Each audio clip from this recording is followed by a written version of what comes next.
Indian High Commission in London saw tight security today as pro-Khalistan groups were allowed to protest but kept away from the India House. They were allowed to hold their protests only on the other side of the road.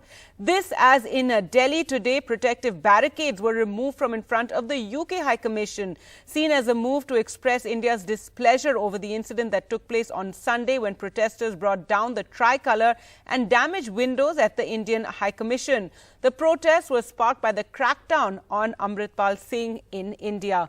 Well, let's go across to Radhika Iyer now for more. And Radhika, earlier today we saw that build-up in security outside the Indian High Commission, and there were many layers of security. And while the protesters have been allowed to carry out their protests, they've been kept away from the mission on the other side of the road.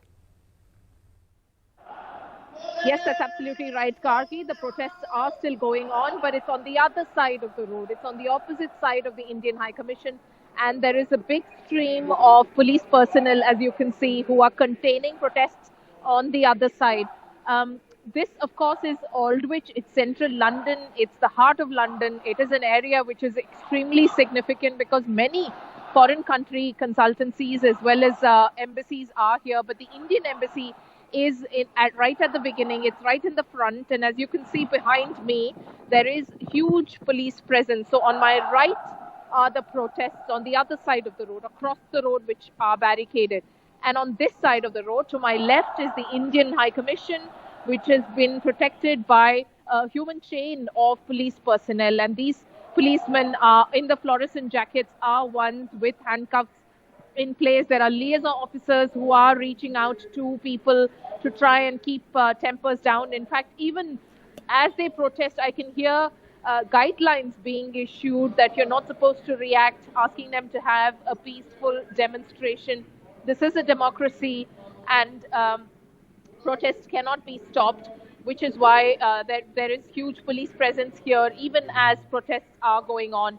But as I see it, Gargi, this is clearly not just a law and order statement that the police is saying. Yes, it is a working day. Yes, it is central London. Traffic cannot be disrupted. It's a prime location. Many top universities and offices are nearby. But beyond all of this, the unprecedented security of more than 40 police vans being here positioned outside the Indian embassy is perhaps a diplomatic statement also being made by the UK towards India, given India had shared a very sharp response to the Indian side, to the UK side after the Sunday protests, which really took an ugly turn with protesters really catching everybody unawares by trying to bring down the flag, breaking glass property, entrance glass doors, etc.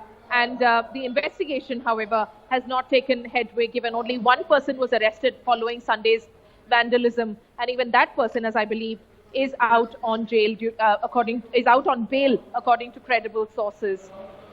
All right, Radhika Iyer, they're reporting from outside the Indian High Commission, which is a very different scene today from what it was on Sunday when the protesters were right up next to the Indian High Commission and there was vandalism, windows were damaged and the tricolour pulled down. India expressed its anger over that, and today we see a very high security there, though the protests, as Radhika was pointing out, are allowed.